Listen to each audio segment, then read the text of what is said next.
მთელი ის არის პატარა ლაბორატორია მაქვს, იმიტომ რომ სხვადასხვა ენგეზე რომ მიწევს მუშაობა.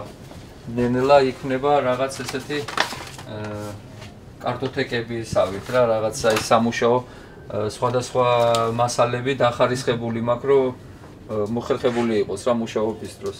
ესეთი სისტემა თუ არ შექმნილი ძალიან ქაოსი იქნება, როცა ესე გჭირდება ყველაფერი და რაღაც პროექტს რო არ აკეთებ თავიდან რაღაცას. თუ აი არეულია მაგიდა ვიწყებ. სანამ აი დაგასვადოს ყველაფერი რაღაც კონცენტრაცია გავაკეთე და მე უკვე ინგრედიენტებს ვიღებ სხვადასხვა ადგილებიდან და ესეთი ამბავია. ნუ მე დავამთავრე სამხატვრო აკადემია, ინტერიერის ფაკულტეტი და მაშინ ნუ საერთოდ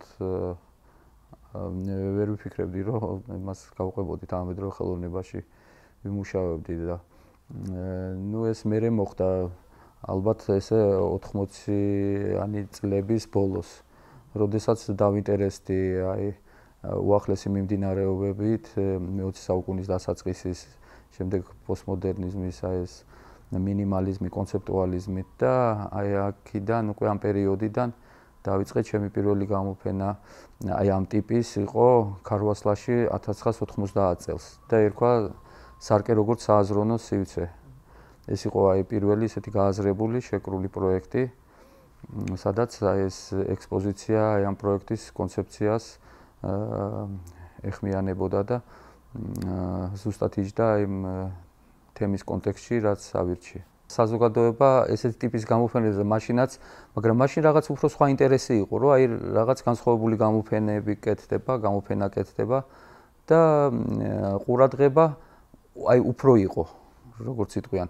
იმისგან განსხვავებით, რომ ეხლა ჩვენში უკვე ჩამოყალიბდა რაღაც ჯგუფი საზოგადოების, აი კულტურაში მომუშავე მხატვრების ახლობლების და იმ ხალხის, ვინც გათვითცნობიერებულია თანამედროვე ხელოვნებაში და აი რაღაც ეს ნაწილი დადის ძირითადად გამოფენებზე.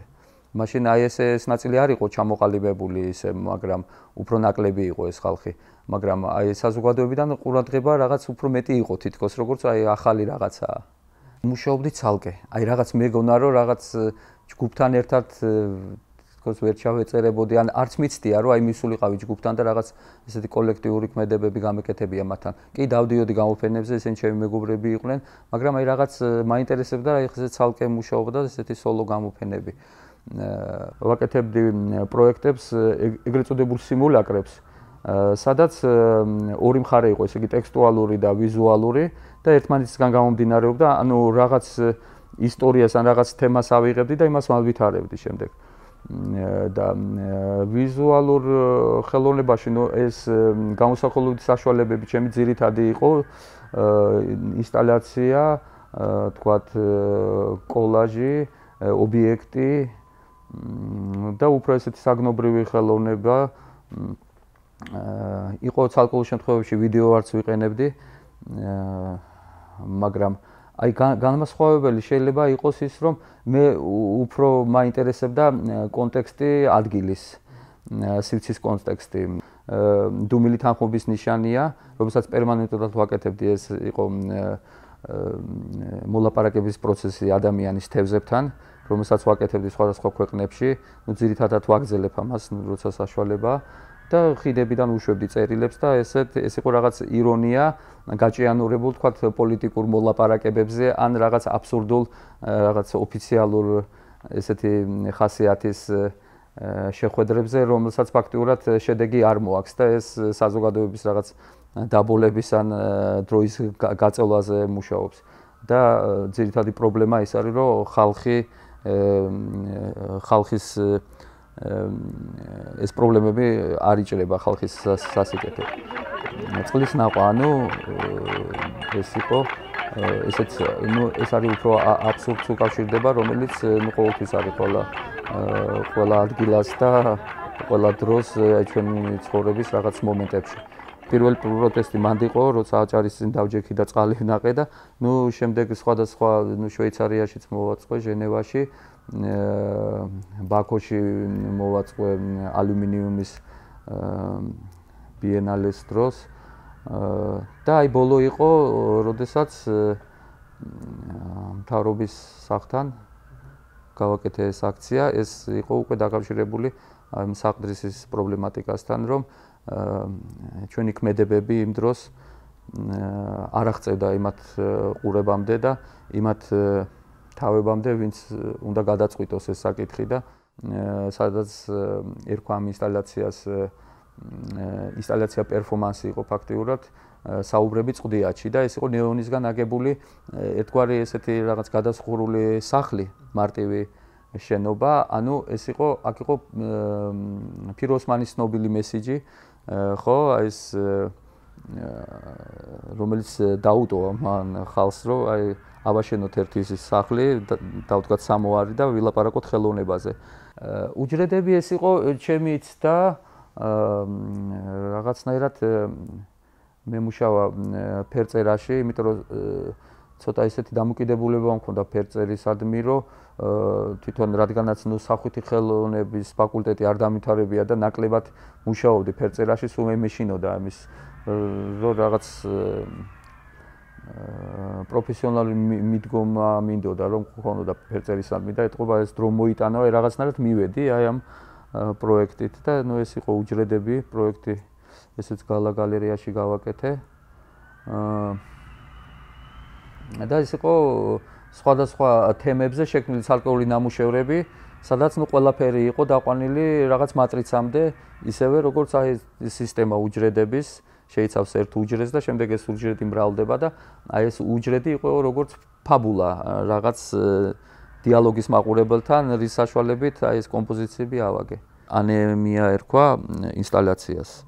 ნუ ისიც სამი ნაწილისგან შედგებოდა და ძირითადად ეს იყო აი სივრცის გამოყენების მაქსიმალურად მისადაგებული მცდელობა, რომ აი ჩემი თემა აი ამ არსებულ მოცემულ საგამოფენო სივრცეში მაქსიმალურად კარგად რომ დამეტვირთა ეს 3D სივრცე და ეს იყო სამი ინსტალაციის სინთეზი.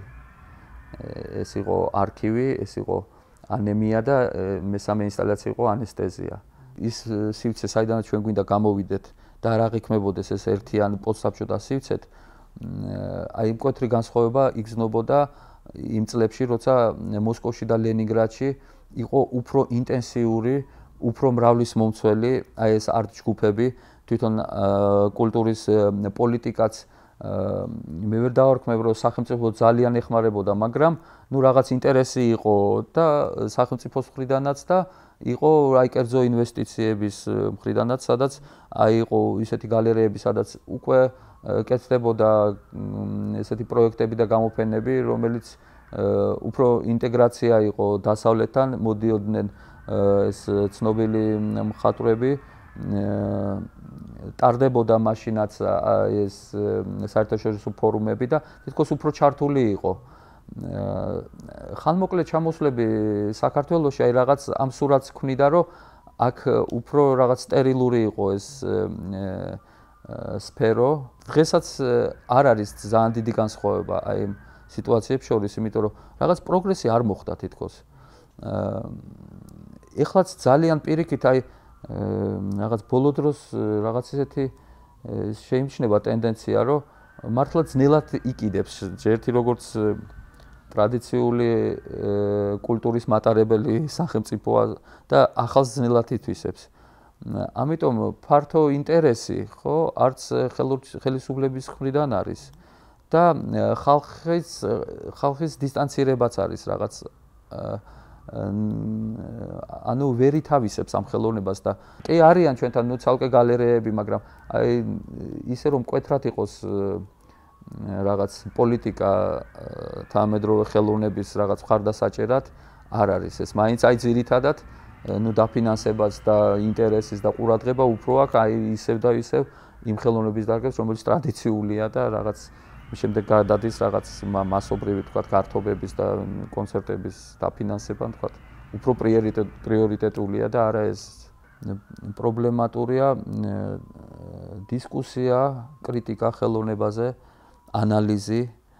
ანუ რაღაც მომენტები ეს მოიცავს იგივე საგანმანათლებლო სისტემას, ხო? სწავლების მეთოდიკის დანერგვას გამოცდილებას რამოდენიმე დასავლური გამოცდილების, ქვეყნის გამოცდილების აი კრიტიკის არ არსებობა ეს უკავშირდება იგივე აი თქვა ჩვენ მენტალიტეტს.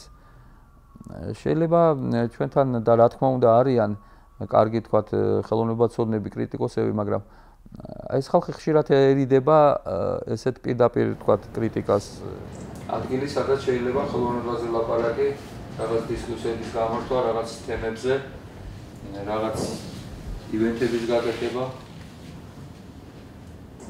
და ასე რომ მომავალში აი ამისთვის არის აი ეს სივრცე. და ცოტა ესე მოვაწყო, რომ მასშტაბურად კუდრო რო იყოს შეხვედრებისთვის და იქით მეორე ამ კატიფიხრის უკან უფრო სამუშაო სისტემა სადაც თვითონ ვიმუშავებ და რაღაც მცირე ზომის ნამუშევრებს და დიდი ნამუშევრები ზოგჯერ გავამაგ და აქ მუშაობ, როცა თქვა არ იქნება ესეთი შეხვედრები და ხალხი არის.